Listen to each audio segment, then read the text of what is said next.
Welcome everybody back to episode 2 of Ask a Pastor. We have some great questions lined up today, and let's get right into the very first question. This is a question from Ryan, and this is a two-part question about Dr. William Lane Craig's thoughts on Genesis 1 through 11.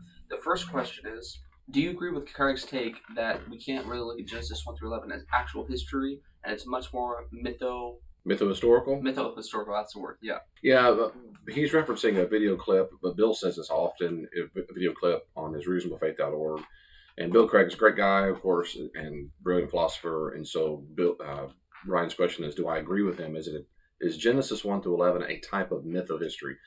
So what Ryan is asking is, do I concur with Bill Craig's genre analysis? Or as Bill always says, genre. He always makes it sound very French. It's pretty funny. I hope to meet him. Oh, I met him once, but I was going to say genre around him I think that's funny. I'm a nerd. So all I'm going to say, is it a mytho-history? And the answer is maybe. I don't prefer to call it that. I'm sure there are scholars who do call it that. I prefer to call it an ancient cosmogony. Cosmogony, which means, of course, an origin story of the cosmos. And that matters because what it is not, if you compare Genesis 1 through 11, particularly Genesis 1 through 3, you compare that to other ancient sources, Mesopotamian, Babylonian, Egyptian, and so forth. What they do not do is write ancient chemistry textbooks or astronomy textbooks, and so they didn't write those texts. So the genre matters so that we ask the right questions of the text, and it is an ancient origin story of the cosmos and how people relate and what the purpose of people and how the gods relate to the whole system. So it is an ancient cosmogony. Mytho-history, I guess we can call it that. I find that's a little problematic to say that. In fact, it's a little problematic because of the question asked in the video that you referenced, which is which percentage is myth, which percentage is history. It's problematic. It's like you wouldn't ask the question, which percentage is cosmogony? 100%. All of this is about origin story. So there's the first question, right? That's great. For the second part of the question, he asks, did the Israelites and Gentiles at that time actually think it was historical, or did they themselves think it was mytho-historical? That is a fantastic question. It really is. The fact is, we don't know what ancient people thought about how to read their genres. We don't know for sure. And the reason why, there's a few reasons. So let me say a few things about this. And of course, Hayden, you can ask some questions or follow up if you want. A few things. One is, in the ancient world for centuries, people didn't write and read much at all. The only people who did or had the skill sets were people who wrote for the kings. And so the king, if you wrote about what the kings did, the annals of the kings, usually it's the conquest of the kings, those are composed, and how objective they were is very much debated, but not very much debated. I mean, no one thinks they're very objective, but historians still use them to try to piece together what happened, what can corroborate their stories mixed with archaeological discoveries, that's for sure. But those texts that were inscribed, whether in cuneiform or whatever, were used almost exclusively for kings. The other thing that people wrote down for in the ancient world was basically for the economy. And that's it. So eventually came along, of course, the Jews, who were, as far as we can tell, the very first people on the planet to write down their history. And they did so almost entirely in poetry. And so poetry, and then the Jews were the very first person to write in prose, for which we have evidence too. But the most ancient sources we have in the Old Testament are all in poetry. Okay, so we have that. What we don't have are what the average person believed, because we don't have any person in the ancient world who was an average person who composed anything, because you had to be very educated, and you might say call the elite to do so. Now, over time, literacy increased. It was never near like it is in the Western world today, but it did increase. Okay, having said that, that's the only way we would know for sure what ancient people thought of how they wrote their literature, is if you had autobiographies or journals or other people saying, or maybe even educated people telling us, yeah, I wrote this story the other day for the king, and this is how we understood it. We have, as far as I know, nothing like that. Again, people didn't write novels in ancient Egypt and pass them around and sell them at the bookstore. They didn't do that. Eventually they did. But when most scholars think Genesis was composed no later than the 5th century BC, 6th, 5th century after the Babylonian exile and return, we have more literacy at the time, that's for sure. But in general, the ancient stories, Enuma Elish, the Babylonian Enuma Elish, and so forth, these are very ancient stories for which we don't have much evidence. So we simply don't have any evidence of what they thought about how to read their literature. For example, if you contrast that, say, to the first century and following in the Roman literature, you do have people writing much more kinds of literature, and you have authors talking about how they read other literature. And so, not as exhaustively as I would like, but they have those things, how to read a biography and histories and so forth. They're fussing about this or that, or you made that up, or that's good stuff, or what. I'm paraphrasing, but we know those kind of things happen. But in the ancient, a long, long time ago, the stories of Genesis, we just don't have that.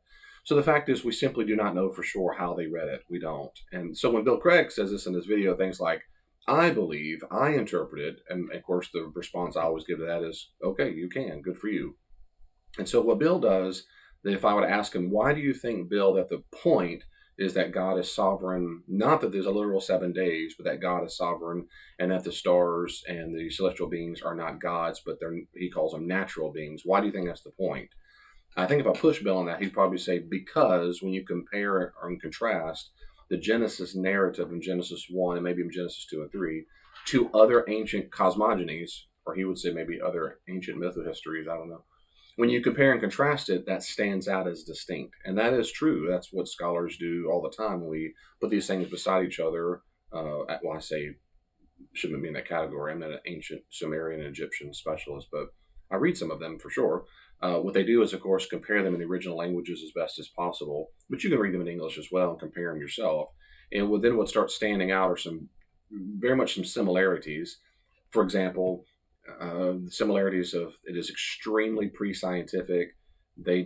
Everyone in the ancient world thought the world was flat, and besides mountains, and that almost every literature that we have thought the Earth was covered basically like a big bubble.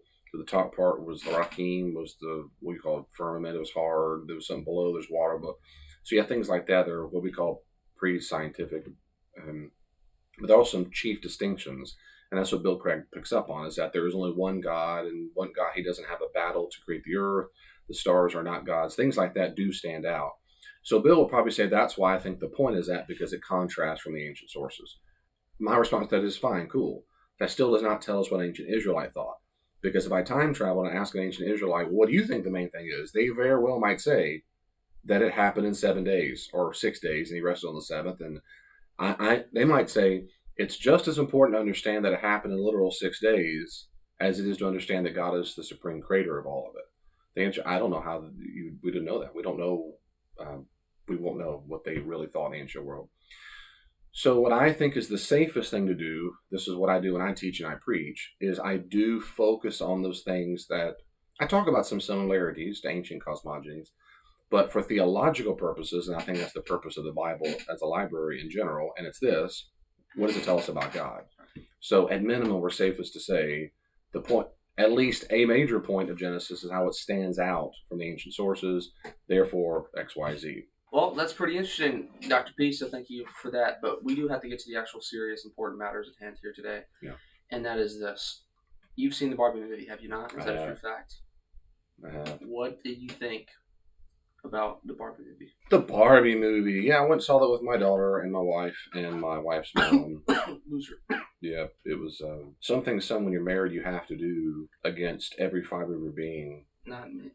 Some things you just, it's just a cross you have to pick up to bear.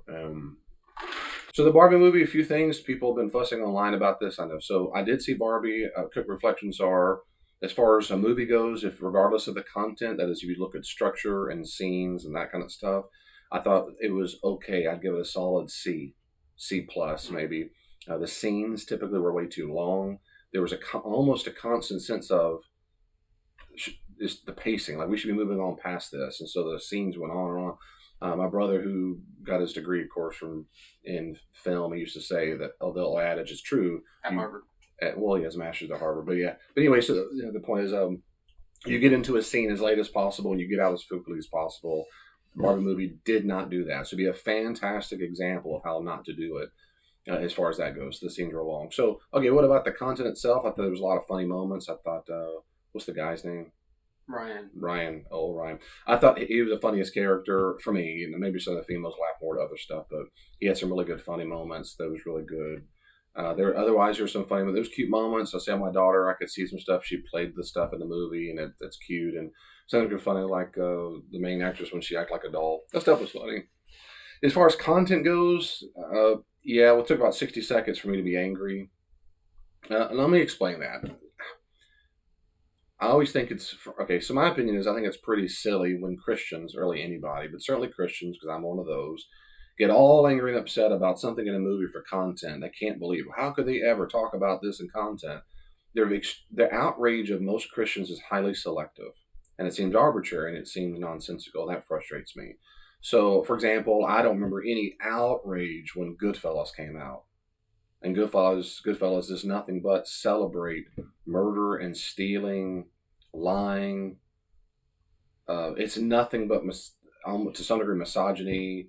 Men rule over women. They force them to do all kinds of stuff. Or pick any movie. I mean, a Training Day with Denzel Washington, whatever. And he's a crime, but where's the outrage? There's no outrage. It's a rated R movie. They go crazy. Yeah, that's what you expect. If you're watching a movie with language foul, people will have sex with everything that breathes. They have affairs every single movie. And people just have real selector. I remember when 50 Shades of Grey came out, people went crazy. And this celebrates women being beat up and whatever. A little footnote. That's why movies like that do so well, because it is one of the top pornographic a fantasy is a female. Maybe at the time we can talk about that sometime. All that to say, Christians have selective outrage. So Barbie, it is overwhelmingly, deliberately, explicitly anti-men. It's not anti-patriarchy; it's anti-men. Every single man in the movie is an idiot, or he is misogynistic and he treats women like dogs, like straight up slaves. So on the one hand, you say, well, it's just a fiction movie. It's much more like if you treated women as if they were Snoopy. You just make believe.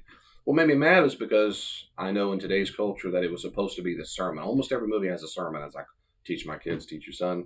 Almost every movie has a sermon. What I mean is the people who compose the movie, the screenwriters, or at least the books from which they are based, have a certain worldview and a message they're trying to get across. It's either assumed or it's a message they're trying to get across. And so the sermon of this movie, of course, overall, is that women need to be women and not men, because men are stupid and bad and corrupt.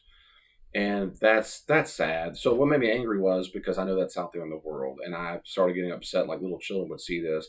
In the first 60 seconds or so of the movie, 120, early on, you have Helen Mirren is an overdub, and she's talking about, since the beginning of time, girls have been playing with dolls, and they're out there playing with their baby dolls, and they're pushing little baby carts and so forth.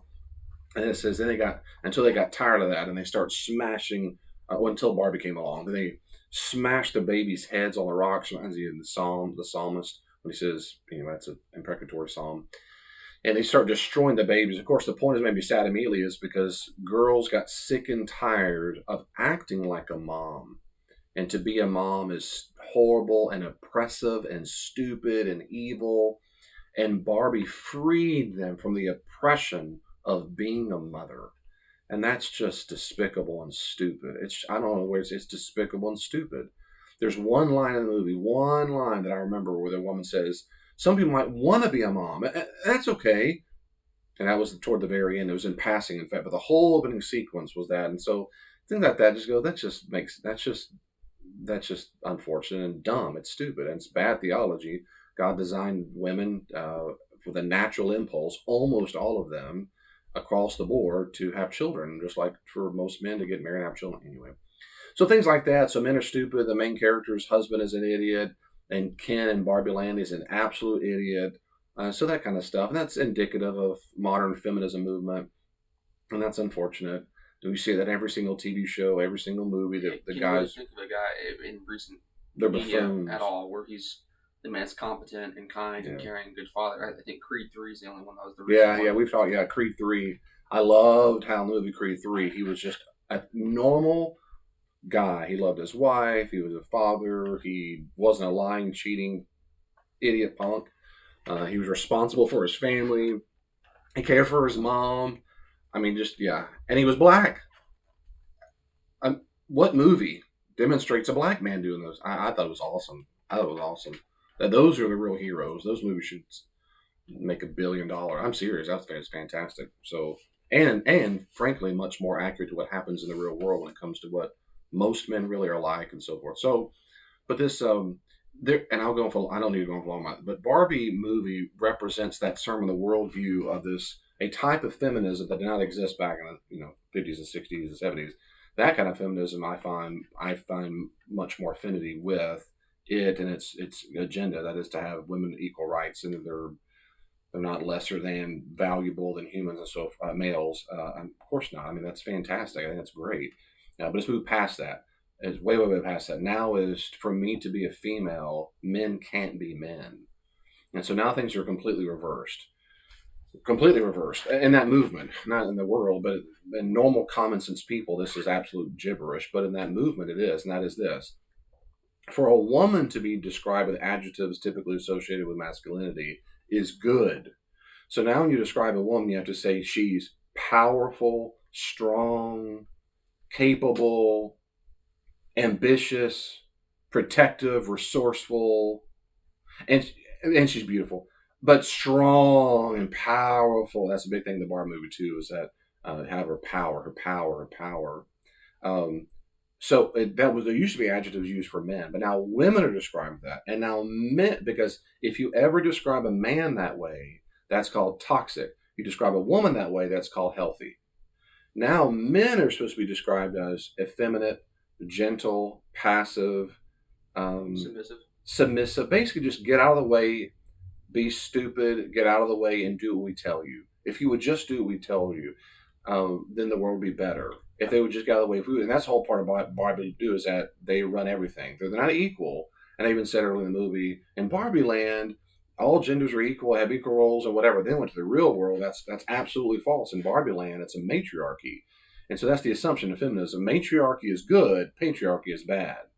Yeah, that's a. I wanted to. It almost seems like a flip of the OG first wave feminism, which was men were on all the positions of power, women were less than, and now it seems to be a flip of women were men were, and men are where women supposedly were back in the past. Yeah. I'm sure there's no denying that they're didn't have the right to vote, things like that. But the way they treat it now, like the Barbie, I didn't see it. Things I've heard and talking to them, it's an absurd. It's like their perfect version of what the world should be like.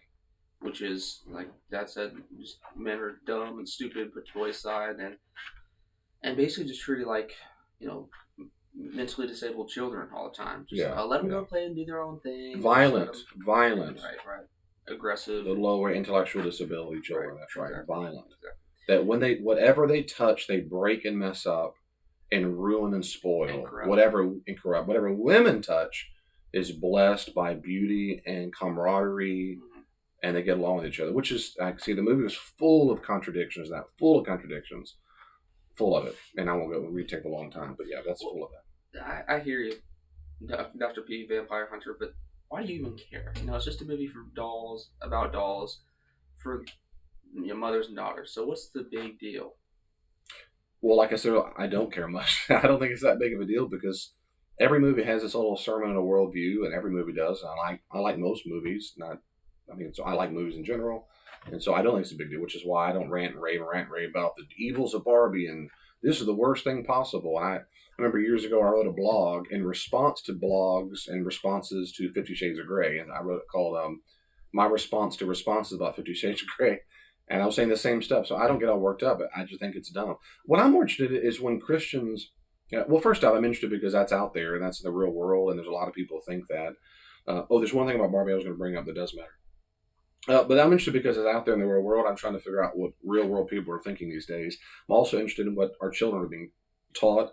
But what I'm mostly interested in is Christians acting like Christians and being prepared for that. So it's to say when they hear this kind of stuff, they go, that's just gibberish. That's nonsense. That's against everything that's in a Christian worldview. But I'm not shocked because of that. I'm a Christian in a non-Christian world. I'm surrounded by non-Christian values and worldviews. So how could they ever treat men as idiots? Don't they know that in the beginning God created male and female, Ish and Isha, and they're equals? Genesis 2:24. No, they don't think that. They don't know that. They're a bunch of. They're not salt. They're in a dark world. They're pagans. They're non-Christians, non-Jew. They don't have a clue. But they think in general that all they are is a sexual object with sexual organs, and your identity is malleable as your feelings are. So we have very, very different understandings of the world. So I'm not upset when I have a different worldview. It just means they're different. And so I go, okay, well, yeah, I do disagree with you. Here's why. But I don't get, a lot of Christians seem to have I don't know, maybe it's extra scary to them. Maybe it's extra upsetting. It's like a more shocking response. Maybe so. I think part of it, too, is that Christians, if we all had the same perfect worldview that you have, I mean, I was kidding.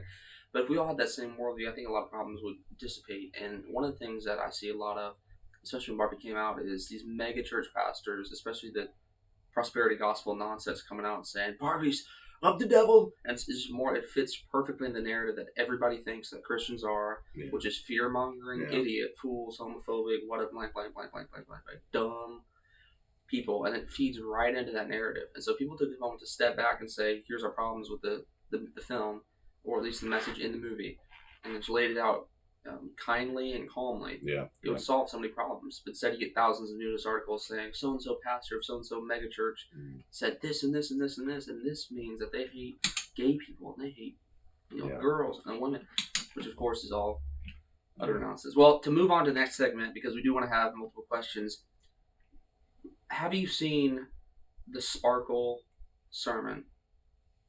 No. Do you know what that is? I saw a picture of Sparkle Creed or something Sparkle like that. Creed. That's the word, Sparkle Creed. Well, nope. Let me just say you're about to be blessed. I think everybody listening right now. And if you're liking it so far, make sure to do what? That's it. Yeah, subscribe. It's right here. Subscribe. Hit the like button. And did you notice something else? You sense a presence of... What is this? I do sense it. Woo! There it is. What is that? I hear squeaking is all I hear. Boom. The brand new Rediscovered... Whoa, golly. The Rediscovered Jesus book is out right now. Okay? Go buy your book. All the answers to life are in this book right now. Every one of them. For only a cheap price. That's a pretty good deal for the answer to life and the meaning of it. It's right there. And go purchase it right now. And you'll get extra crowns in heaven. That's true. Just 2. I've been to heaven and I came back. And 2 for every book, though. So that's good. You got a bunch of books. They do stack. So if you buy like 8, you get 4 crowns. So that's really good. But for real, it's a very good book. It's out right now. Kindle, that audiobook. Drive with me, but... Kindle, audiobook, paperback. I didn't already say. I'm just getting more. And that's all. But this is what the video is sponsored by, unless somebody wants to sponsor us.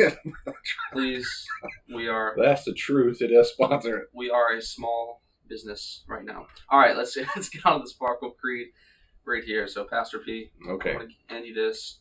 And my challenge to you is this. All right. You cannot laugh. You have to stare at it stone face the whole time. No reaction. No reaction. All right, just press play, and you'll be... To rise in body or spirit, and let us confess our faith today in the words of the Sparkle Creed. I'll rise in spirit. I believe in the non-binary God, whose pronouns are plural. I believe in Jesus Christ, their child, who wore a fabulous tunic and had 2 dads, and saw everyone as a sibling child of God.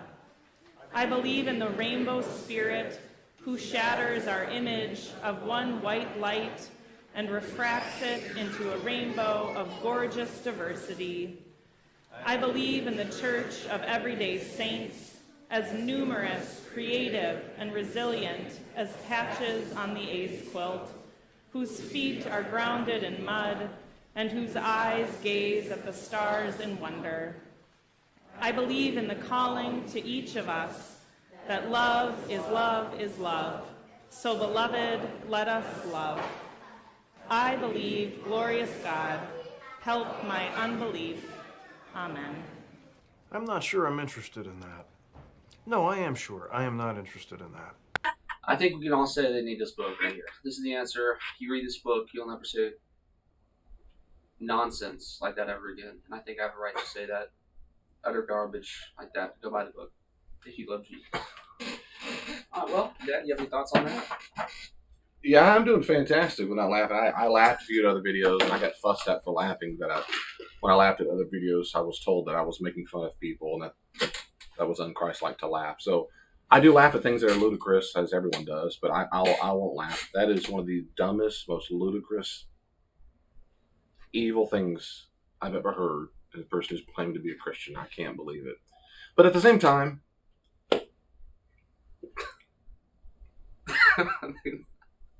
we're not laughing at them. We're laughing at what they're I'm saying. not laughing at her. Because what they're saying is stupid and dumb. Anyway, okay. So the point being, on the one hand, it's hard not to think how disgusting it is to say like he had 2 dads. I mean, this stuff is just. Well, it's evil. I mean, it's ridiculous. It's blasphemous, is what it is named. That's the right word is blasphemous. But at the same time, that's the whole point, and that's it reminds me of like the Barbie movie. You were talking about that, and you said mega church pastors. I don't know who you have in mind, but the whole thing, and they're mad about it. I can't believe this kind of stuff. I think a common response of Christians online is one of outrage, and it comes across as fear. It comes across as fear. If I hear a different view with which I'm familiar or I don't like, I blow up because I'm so afraid of it. And that becomes a dominant narrative out in there in the world, which is Christians are, of course, are hypocrites and stupid and judgmental, and they're afraid of every single thing they don't understand. And so I think that's one of the reasons why Christians ought to do the best job we can, even with immense lunacy, to listen and not go crazy about it because it sounds as if we're afraid. Well, first off, it's okay to be afraid. Fear is a normal, healthy response. I'm not afraid of the Sparkle Creed. I'm not afraid of people who believe false, silly things. But it is false and it is silly. There's no doubt about it. I bet, if I'm benefit of the doubt, they probably say, I'm doing this because I want to make sure everyone feels included. Because why? Because love is love is love is love is love. And I mean, I appreciate that. I do appreciate that. I do appreciate that. Why? Because I'm a Christian, and Christians are commanded to love God, love our neighbor, love our enemy. So I agree with that. I agree with that love. The difference is, and this is a gigantic difference, and this is where what's called equivocation is when we use the word in two different ways in the same setting. So when you quote things, for example, she quoted from Mark 9, is it Mark 9:32? But it's when Mark 9:24, I believe, is when the Father wants his son healed. Jesus on Mount Transfiguration, so called, he comes down. And he says, the demons, I try, but the demon will come out. Your disciples can do the job. Jesus is ticked off. How long am I going to be with this trusting less or faithless generation? And then the dude says, I believe, help my unbelief. And so, of course, in Mark 9, his point is, I believe in you. I trust in you that you can do it. Help the part of me that doesn't believe enough that can't heal this boy. I can't get the illness out, the demon out. So that's the point. In context, it's a belief in Jesus of Nazareth as presented in the Gospels. But that's almost certainly not what she meant. I believe, help my unbelief is not what she meant. And then the next thing is, because love is love. I guarantee she doesn't mean love in the biblical sense. So while I appreciate the need to try to be open and have people be loved and so forth, I do not appreciate ripping things out of context and then saying that fits a predetermined narrative I have.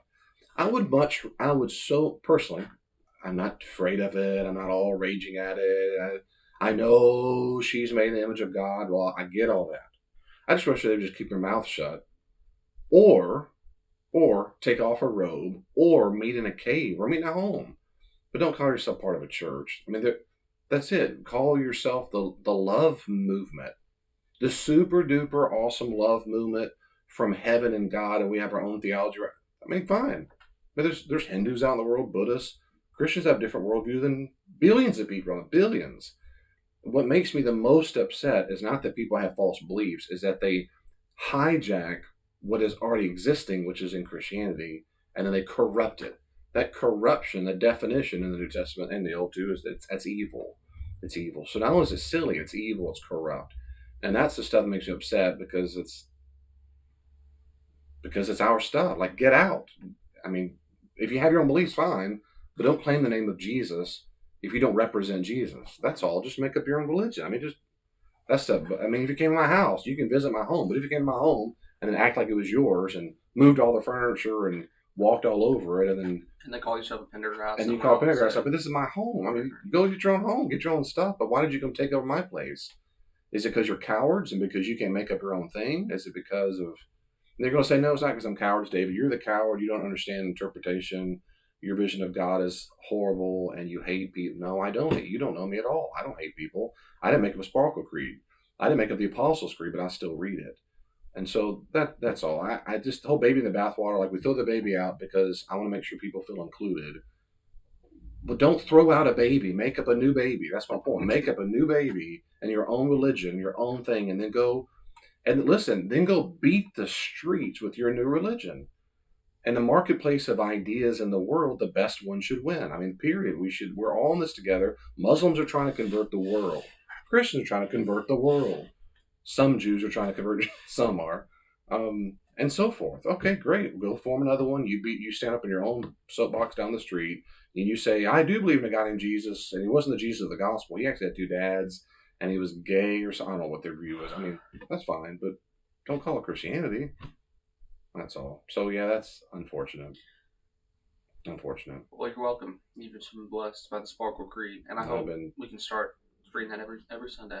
In fact, just every day. You're so every funny. day. Like, do you think that the Sparkle Creeders believe in aliens? Do you think they do? I have no idea. Do you believe in aliens? Do I believe in aliens with all my soul? I put my trust in them. Mm-hmm. I gave my life to aliens. I think you mean, do I believe that aliens exist? Do I believe that non-human aliens exist? Well. Yes. Convinced of it. Oh, okay. Okay. Hold on now. You just basically disowned your faith. You just said you want a Christian and that you hate Jesus, right? That's what you just said. People don't think you don't get your humor. Oh, okay. He's just the... Listen, I'm just being hilarious. I know it's humor because I called no, him. okay, my son. Seriously. All the little babies out. Oh, I'll cut that part.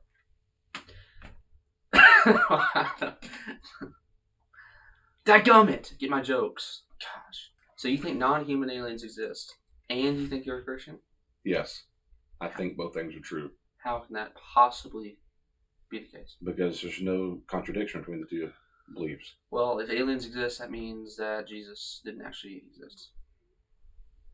I know you're teasing. What's your question?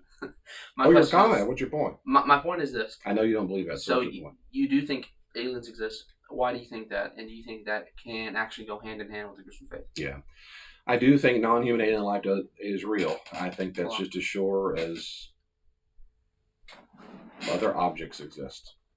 Yeah, I do. Why? Because of a few reasons. One is we have objective data. Objective means, not that everyone agrees with it, but it means it exists outside of my personal preferences. For example, I'm sitting on this chair. It is objective. I don't like or dislike sitting in a chair, therefore it ceases to exist. No, I'm sitting on it. It exists. It's objective.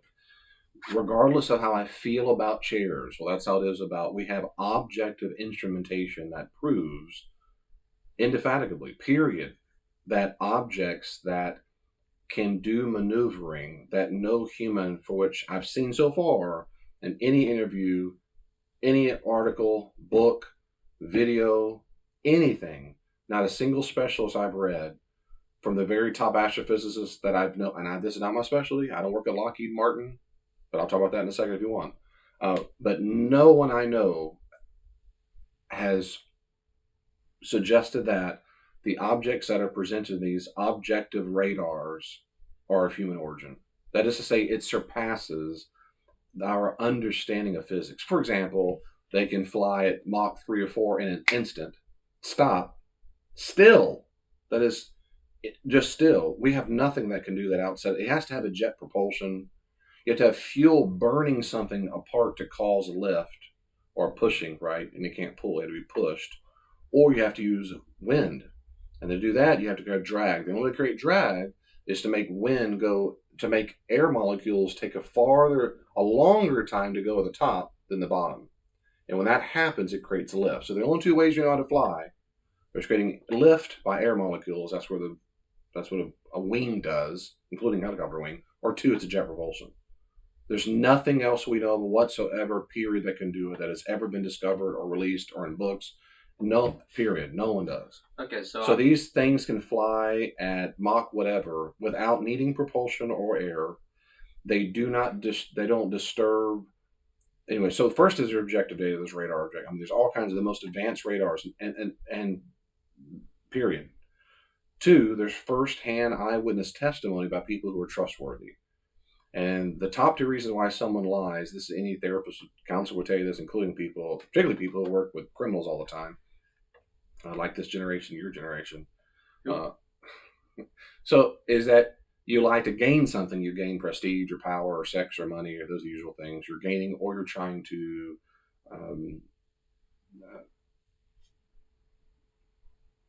or you're trying to avoid things. You're trying to avoid embarrassment, shame, pain, and so forth for yourself or someone else.